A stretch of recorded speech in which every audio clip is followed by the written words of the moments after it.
Oke, mari booster kembali di channel ini. Kali ini kita akan bahas mengenai She-Hulk episode 4. Yang jujur aja ini adalah episode She-Hulk yang paling terboring yang pernah gue lihat, Pak. Seperti itu, makanya gue breakdownnya agak telat nih. Buat kalian yang belum nonton She-Hulk episode 4, gue kasih kalian spoiler warning terlebih dahulu buat kalian, agar kalian bisa nonton dulu episodenya. Habis itu kalian bisa kembali ke video ini untuk melihat breakdown dari gue. Link untuk She-Hulk episode 4 gue udah taruh di kolom deskripsi di bawah. Sebelum kita lanjut ke videonya, jangan lupa tekan tombol subscribe. Karena kalau kalian tekan tombol subscribe dan like video sebanyak-banyaknya, atau juga share video ini ke teman-teman kalian, dan gua akan lebih semangat lagi buat video untuk kalian. Oke, tanpa berlama-lama lagi, langsung kita bahas mengenai She-Hulk episode 4.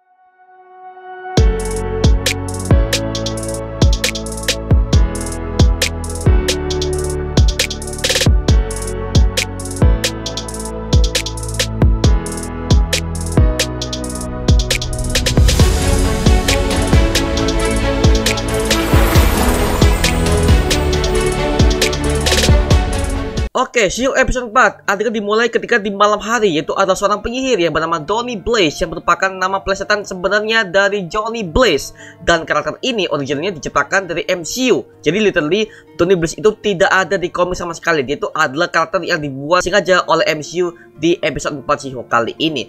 Dan dia mengaku sebagai penyihir kuno yang berusaha untuk memperkenalkan kepada semua orang tentang teknik sihirnya. Namun anehnya, semua orang-orang yang melihatnya sudah jenuh karena sihirnya seperti itu sudah kuno banget dan banyak yang tidak menyukainya. Nah, dengan adanya Donny Blaze yang sudah ditis di MCU, apakah jangan-jangan Johnny Blaze alias Ghost Rider akan dimasukkan ke MCU nggak lama lagi? Karena jujur aja, teori seperti ini sangat jorok banget. Gak perlu ditis pun kita udah tahu bahwa ini ada kaitannya dengan si Ghost Rider banget, Pak. Seperti itu. Oke, kita balik lagi ke ceritanya, Pak ya. Karena si Donny Blaze merasa gak bisa melakukan scene semacam itu, akhirnya dia menggunakan sling ring-nya untuk membuka sebuah portal dan menyuruh seorang perempuan yang ingin menjadi seorang volunteer yang bernama Mercy untuk menunjukkan trik sulapnya.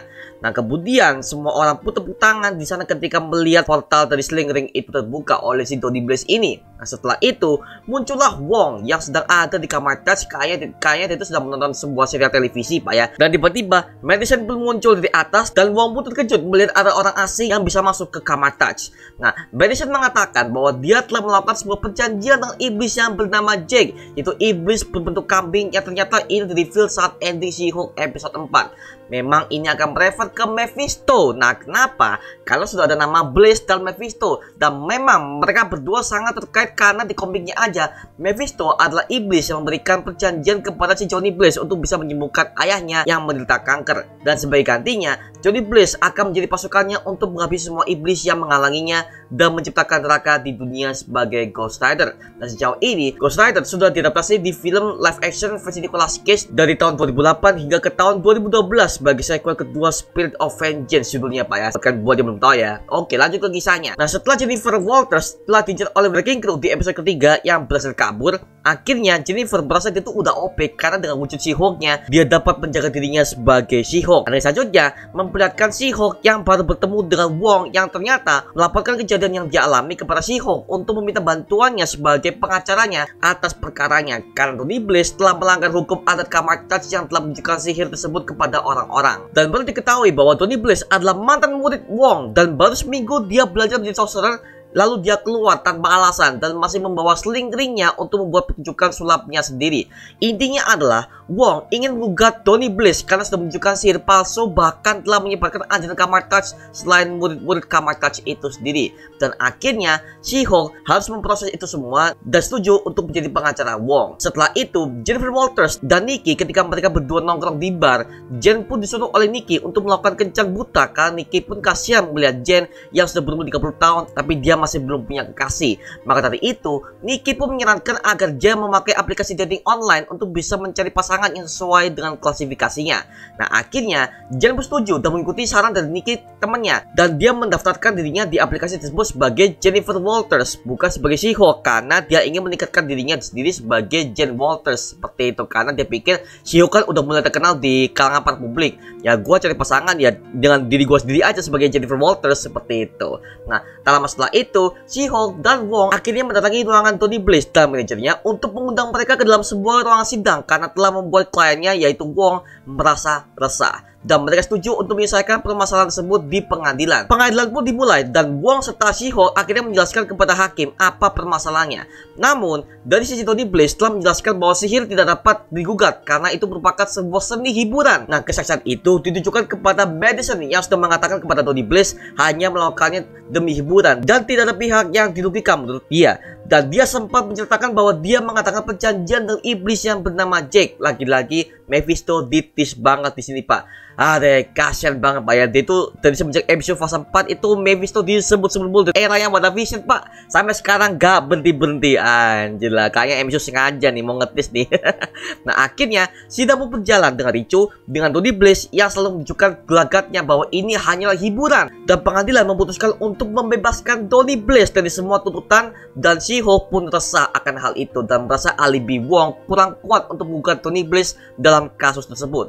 Nah, di sisi lain, Jennifer Walters telah berusaha untuk mencari pasangan idamannya. Namun ketika dia berkencan dengan beberapa laki dalam wujud manusianya, dia sering ditolak. Bahkan tampilannya pun garing dan tidak menarik di mata para laki, sehingga ini yang membuat Jen merasa depresi. Tapi dia memikirkan solusi yang pernah diberikan oleh Nikki, bahwa cobalah untuk menjadi wujud She-Hulk. Nah, saat dia membuat profilnya dan menunjukkan foto selfie-nya sebagai She-Hulk, akhirnya tiba-tiba dia mendapatkan banyak banget notifikasi tentang kecocokan lelaki yang bersiap untuk berkencan dengannya sebagai She-Hulk. Nah, saat She-Hulk tengah berkencan dengan seorang lelaki berbadan kekar dan dia pertama kali bertemu dengan orang ini berkulit hitam. Nah, sebenarnya orang ini di dunia nyata merupakan pemain WWE, yaitu David Otunga, yang memang menjadi seorang pegulat WWE yang masih aktif hingga sekarang. Dan dia mulai tertarik dengan She-Hulk ini, tapi di akhir dia kayak menolak, Pak, karena dia merasa bahwa She-Hulk ini hanya lebih lemah darinya. Karena dia itu udah ngomong, loh, gue bisa loh angkat segitu beratnya gini meskipun gue bukan seorang superhero ya. Seperti itu, makanya si pemain WWE ini menolak si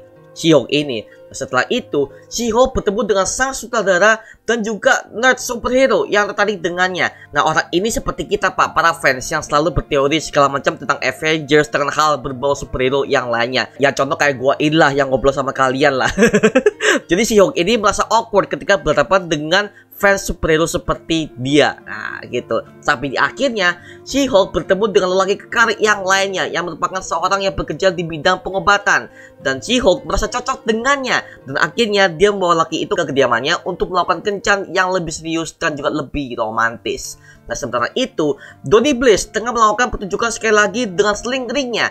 Dan akhirnya pertunjukannya pun rusak karena portal yang dia buka adalah merupakan banyak sekali makhluk-makhluk aneh. Dan kayaknya kalau yang gue perhatikan, mereka ini seperti kelawar mutan yang benar-benar mengerikan sih. Dan akhirnya pertunjukan pun berakhir chaos. Nah, kalau kalian perhatikan di portal itu kan ada berbagai macam mutan-mutan kelawar yang keluar dari situ, Pak ya. Ini adalah sebuah goa dan di bawahnya ada kayak seperti kawah api. Apakah jangan-jangan ini adalah markas Mephisto? Karena lagi-lagi dari awal Mephisto udah ditunjukkan dari awal bahwa ini adalah Donny Blaze dan juga ada iblis yang bernama Jake melakukan sebuah perjanjian. Ini lebih ngetis ke Ghost Rider banget, Pak. Apakah jangan-jangan ini adalah markas neraka dari Mephisto atau universe neraka dari Mephisto? Kita nggak tahu nih. Menurut kalian gimana? Tulis di kolom komentar di bawah, karena di sini udah dikonfirmasi bahwa semua makhluk-makhluk mutan ini adalah makhluk-makhluk dari neraka alias iblis. Nah, seperti itu. Nah, saat Donny Blaze kesulitan mengatasi masalahnya, akhirnya Donny pun meminta bantuan kepada Wong yang sedang menonton serial TV kesukaannya dengan Madison untuk membantunya menutup portal tersebut dan mengusir semua makhluk mutan ini dari pertunjukannya.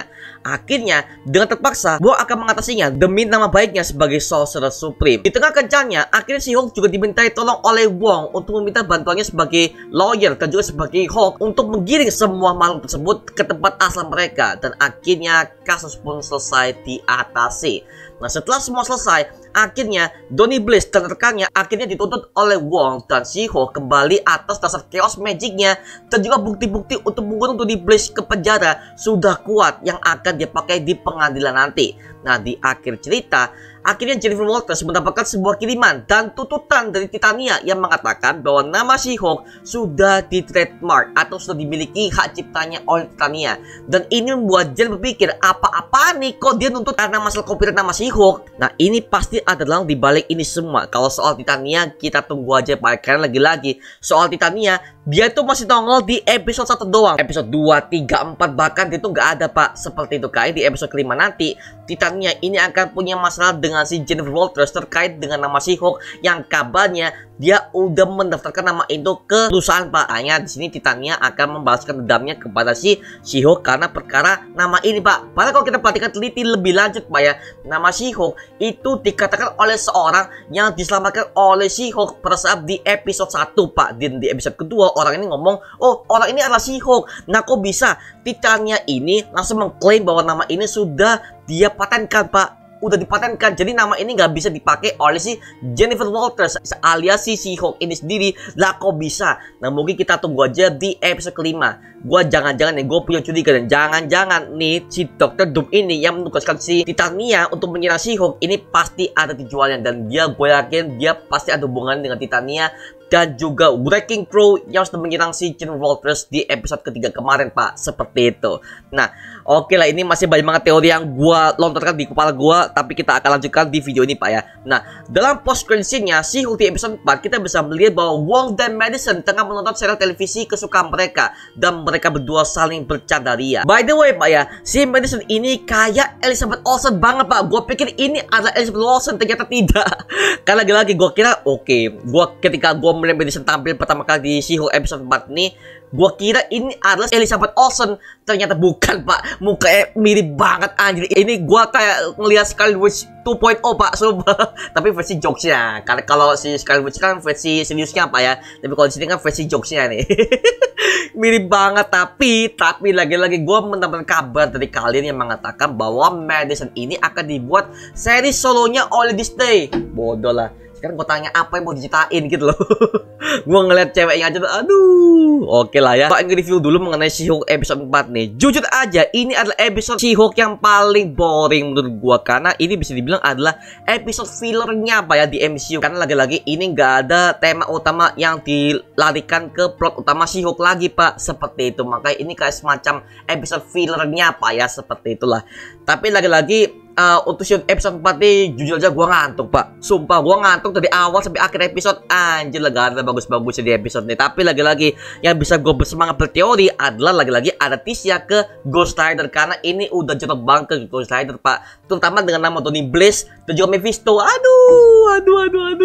Udah ngetis banget sih itu. Tapi biasanya ya MCU kalau mengeluarkan episode filler seperti ini, biasanya di next episode akan jauh lebih menggelegar lagi Pak. Biasa seperti itu kan. Di episode kelima nanti akan jauh lebih seru nih plotnya seperti apa. Karena lagi-lagi ini sebagai episode filler menurut gue ya, seperti itu. Oke, sekarang gue ingin membreakdown mengenai apa saja detail yang gue temukan di She-Hulk episode 4 nih. Nah, kehadiran Mephisto sudah semakin jelas dengan menyebutkan nama Blaze, dan memang ini terkoneksi ya, karena ini sudah jelas banget bahwa MCU ngetis demand yang berkaitan dengan nama Blaze, yaitu Mephisto itu sendiri. Karena Mephisto lagi-lagi itu merupakan iblis neraka yang membuat perjanjian dengan Johnny Blaze untuk menyembuhkan ayahnya dari penyakit kanker. Namun Blaze ditipu oleh Mephisto, dan sebagai gantinya Johnny Blaze diwajibkan untuk menjadi tentara neraka sebagai Ghost Rider untuk membuat neraka yang mengerikan di bumi, dan ditugaskan untuk membunuh putranya sendiri yang selalu mengincar kontrak sang Venganza, yaitu Blackheart. Dan ini udah diperkenalkan di film Ghost Rider di tahun 2008 seperti itu. Nah, Mephisto sendiri pertama kali diperkenalkan dalam komik The Silver Surfer issue nomor 3 yang dirilis pada tahun 1968, yang memang merupakan jelmaan iblis neraka yang sangat berkuasa di Hell Realm dalam Marvel Universe. Dan sebenarnya Mephisto sendiri sempat menjadi big bad villain bagi para hero lain selain Ghost Rider, yaitu Spider-Man sendiri yang pernah meminta bantuan kepada Mephisto untuk menghapus ingatan orang-orang bahwa dirinya adalah Spider-Man. Tapi sebagai gantinya, dia harus kehilangan Mary Jane Watson, kekasihnya sendiri. Dan ini diperkenalkan dalam komik Spider-Man One More Day yang dirilis pada tahun 2007 silam. Dan kedua, Book of Vishanti juga sempat disebutkan oleh Wong dalam dia menceritakan kasusnya tentang Donny Blaze kepada She-Hulk. Nah, Book of Vishanti pertama kali debut dalam komik Strange Tales issue nomor 116 dirilis pada tahun 1991, yang merupakan sebuah kitab yang ditulis oleh Agamotto sendiri. Dan buku ini digunakan sebagai penangkal dark magic alias ilmu hitam yang dipakai oleh para sorcerer dan entitas jahat yang lainnya. Dan buku ini juga sempat muncul di Doctor Strange in the Multiverse of Madness. Namun sayangnya buku ini berhasil dihancurkan oleh Wanda sendiri ketika dia ingin menculik American Chavez. Selanjutnya ada adegan ketika She-Hulk ini membuka PC-nya Dan terdapat ada berbagai macam list yang gue temukan yang bisa gue dapatkan untuk kalian di video kali ini. Yang pertama, di list tersebut ada tulisan A File Discovery Request for Kraft v. Soule. Nah, ini mengacu kepada David Anthony Kraft dan Charles Soule yang merupakan penulis asli dari komik She-Hulk. Dan kedua, ada tulisan Follow Up Action on Jensen Class Action. Nah, ini merefer kepada penulis komik Klaus Jensen di Marvel yang memang dia adalah seorang ilustrator sekaligus dia penulis komik Marvel. Dimulai dari Ultimate Spider-Man, Thor, Avengers, Wolverine, dan masih banyak lagi karya-karya dia di Marvel Comic, Pak. Nah, seperti itu. Yang ketiga, ada tulisan Compile Disposition for Leave for Brian. Nah, ini merefer ke karakter Stan Lee yang merupakan kreator dari berbagai macam karakter Marvel. Dan dia juga sempat hadir di berbagai macam project di MCU sebagai cameo. Namun sayangnya aktornya sudah meninggal pada tahun 2020 silam. Dan juga ada nama Brian. Nah, nama Brian ini merefer ke karakter John Byrne yang merupakan penulis naskah cerita dari komik original She-Hulk. Nah, di post credit scene juga ada adegan ketika Wong ini mengatakan kepada Madison bahwa dia habis meninggalkan sebuah pesta pernikahan. Nah, ini merefer kepada pesta pernikahan Christine Palmer dengan kasihnya di film The Strange in the Multiverse of Madness. Yang memang saat itu Wong ada di sana untuk menyelamatkan America Chavez dari kejaran makhluk misterius yang bernama Gargantos yang dikirim oleh Wanda sendiri. Oke, itu aja Pak mengenai detail yang udah gue temukan mengenai She-Hulk episode yang keempat nih. Moga-moga aja MCU juga makin serius untuk menggarap seri She-Hulk ini, Pak ya. Seperti itu, kalian lagi-lagi episode keempat nih boring parah anjir lah.